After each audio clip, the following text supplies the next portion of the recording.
Hi, my name's Rachel Cricky and I play for the Cedarville volleyball team. This year, before preseason, all of the returning players got to take a trip to Panama, and it was just an amazing experience. We got to stay right outside Panama City.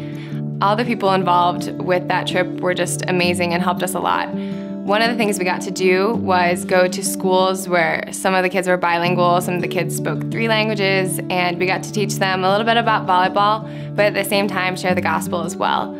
We also got to go to a couple indigenous villages and play mud soccer with these kids that were just amazing at soccer. But they were just blessed, I think, in the way that we got to spend time with them and just share a little bit about ourselves and just kind of love on them a little bit. But I think the thing that was the most unique to the volleyball trip was that we got to share the gospel through sport. We got to play the Panamanian national team, which was really intimidating at first, but we played them 3 times and actually won twice, which is just really cool. I didn't know if I should throw that in there because I don't know if that's like boastful or what. True, factual. But I think through a high level of play, we earned their respect in a way that allowed us to share the gospel with them more fluidly, I think. And as a team, that's our goal anyways. Like, we want to play at a high level just so we can earn these girls' respect and be able to share to their open ears instead of closed ones. So we really enjoyed that and got to interact with the girls in a great way despite our mangled Spanish. And we still continue some of those relationships today through Instagram or email, and we use Google translators to communicate, but it's just a really cool thing that God has done through that trip. I think the whole team would say that we really appreciated the opportunity to go and share the gospel, and we would definitely do it again.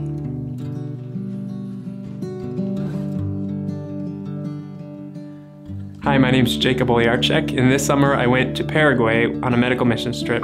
While we were there, each of us students actually stayed with host families that didn't speak any English at all. And the family I stayed with, just in the first couple days, they started really asking me some tough questions. Why are you here? What's the missionary doing here? What's different about how you view Jesus and we view Jesus? And so it was really a great opportunity for me. These people had opened their homes and they had been so loving and so kind, and now they were asking me these questions, and it just gave me a great platform to share my faith with them. While we were there, we got to work with Dr. Jeff McKissick in his clinic, and each day he saw about 15 to 20 patients. We got to do a number of minor surgical procedures, but really it was just the everyday things and getting to see the people who might have small things going on, and really just being a family doctor in another place.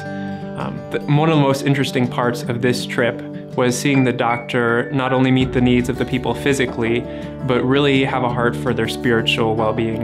Every morning we would start off with a Bible study before we even saw a single person. And as the day progressed, he would continually bring back up the themes that he had talked about as the patient was being examined. When I think medical missions, I think of the doctor in a hospital or a clinical setting, and I think of just seeing patient after patient and sharing the love of Christ with them, but doing so more in the physical manner. But it was really great to be able to see Dr. McKissick working in Paraguay, because his focus was so much more on the people and on their hearts. Many doctors, they tend to be focused on the healing physically, which isn't a bad thing because there are so many people that are hurting.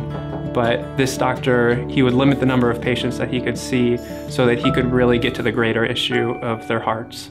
And so it was awesome to be able to see him close up the clinic, to have Bible studies, to be inviting every patient to come to the small groups and the church activities. And it really impacted me because I saw myself being able to do something like that in the future, and not just being a doctor who cares for the physical needs of patients, but really seeking out for their spiritual needs as well.